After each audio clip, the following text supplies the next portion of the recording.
Multidimensional electron microscopy. Okay, well, thank you, Corolla.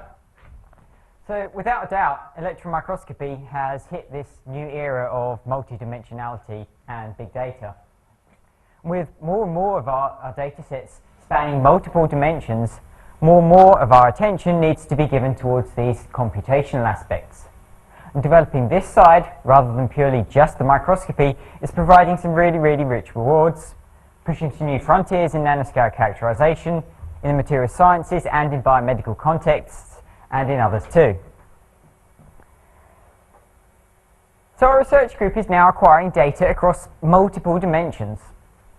So this could be spectral imaging, it could be temporal imaging, it could be 3D analysis via electron tomography, and we're also combining these in spectral tomography, time-resolved tomography, and in data sets spanning both real space and reciprocal space, that in tomography too. So there's a lot of different dimensions we can probe here in one time. In electron microscopy though, the electron beam sensitivity of the specimen can severely limit both the quality and the quantity of the data that we can acquire. So while we can acquire these great new multi-dimensional data sets, they may still be very noisy and they may still be limited or incomplete with respect to an overall signal recovery perspective. We also have some fundamental hardware constraints that hamper our situations too. So what I'd like to do is flick through a few examples of some of the scenarios we face, how we're overcoming some of the challenges, getting towards the information content from our multidimensional or big data sets. Well, firstly, in dynamic imaging, generally, as we acquire more rapidly, our images become a lot noisier. So to address this, we've been seeking to harness our temporal dimension.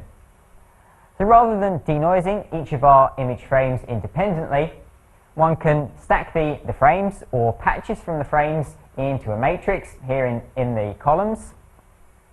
Now generally, since most of the features in our images don't change significantly in successive frames, these columns of the matrix should, without noise, be very similar. Or, said mathematically, this matrix that we form should be low rank. So we have a fundamental low rank optimization problem. And Tom Furnival, one of the PhD students in our group, has developed a specific denoising process for microscopy image sequences using a model for mixed Poisson Gaussian noise with an unbiased risk estimator for automated parameter selection, and it's based fundamentally on singular value thresholding. And here in this movie, with the raw and the denoise sequences, these white dots you see here, each of these are individual atoms dancing around under the electron beam on the surface of a very thin graphene oxide support. And being able to track the atomic motions from the denoise sequences is providing us with some quite exciting new insights into atom hopping processes and diffusion.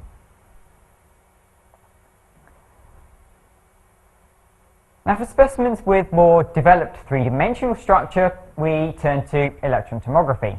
For example, considering this concave nanoparticle, which could be a potential nanocontainer for drug delivery processes. And here we essentially smear an angular series of projection images back into 3D space to obtain our 3D reconstruction. However, in our electron microscope, we're often severely limited in terms of the number of images that we can acquire and the angular range over which we can tilt our specimen. And that makes the reconstruction process a severely underdetermined and an ill-posed inverse problem. So to seek to address this, we turn to compressed sensing approaches, going in our reconstruction model here, and these have enabled us to get some really quite high fidelity reconstructions, even from these heavily undersampled data sets, and even from far fewer images than we traditionally used. And we've been working with those for a few years now, and what we'd like to do now is take those more forward with some more sophisticated regularization functions. We'd like to more accurately model the electron specimen interactions. We'd like to address larger reconstruction volumes in a fully 3D manner, and we'd like to deal with multi-dimensional data sets in new ways. So these multidimensional tomographic data sets, well, these could be spectral tomography with X-rays or with electron energy loss, and this is probably our most active area. They could be dynamic time resolved. We've recently received some really revolutionary new time resolved data sets, and these are actually huge data sets comprising thousands of images that are each very, very noisy. And compared to what we traditionally do, that requires a complete rethink of our methods. But they're required in a matter of seconds compared to hours, opening the door to time-resolved electron tomography, and they're very, very low electron dose, opening the doors to very, very low dose tomography imaging of beam-sensitive specimens. Also working on crystallographic tomography, which if you bear in mind 3 real space and 3 reciprocal space dimensions, that gives us a 6-dimensional data set, enough to give anyone a headache. We're also working on vector field tomography as another ambitious goal. Now each of these different imaging modes in tomographic senses provides us with different challenges, but in many cases, as in this example here, we found that using machine learning for data reduction and blind source separation has proved particularly effective. And for example, it could be independent component analysis, or in this case it was non-negative matrix factorization. We use that to extract the spectral components and enable the first 3D imaging here of localized surface plasmon resonances.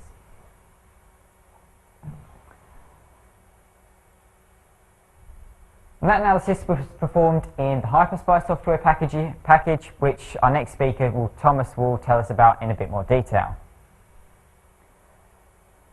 And finally, to finish off, I'd just like to take a complete step back. All of these modes of acquisition have involved imaging. Now, conventionally, we acquire signal at every pixel in our image. This is a scanned image, so we scan along and we record every point. But one could ask, do we really need to acquire signal at every pixel in our image? What if we could just acquire signal at, say, a randomly subsampled set of pixels? What if we could then go on and computationally recover our complete image? And that's exactly what we've been doing here with image inpainting techniques. And we've developed that both in terms of electron tomography and here at atomic resolution. That is current work in progress. So to wrap up, multiple dimensions means multiple groups and multiple people involved from the electron microscopy group headed by Paul Midgley and Kate Giacatti. Also the team at the National SuperSTEM facility for implementing this randomized scanning. And importantly, we're making increasing links over here to the mathematics department with Carola, Martin Benning, Andy Hansen and Bogdan Roman. To you, Berlin also. And it's good to point out that our initial explorations of compressed sensing came through a meeting just like this with Daniel Holland and Andy Söderman, who were here from later. And of course, acknowledgement to our funding sources, and particularly Clare College.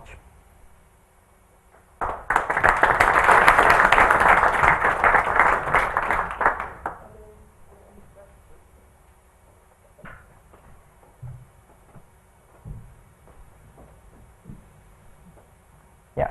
What is the spatial regularization you used for the very first example that you showed, where you did the spatio-temporal regularization? Maybe you said it, but I missed it.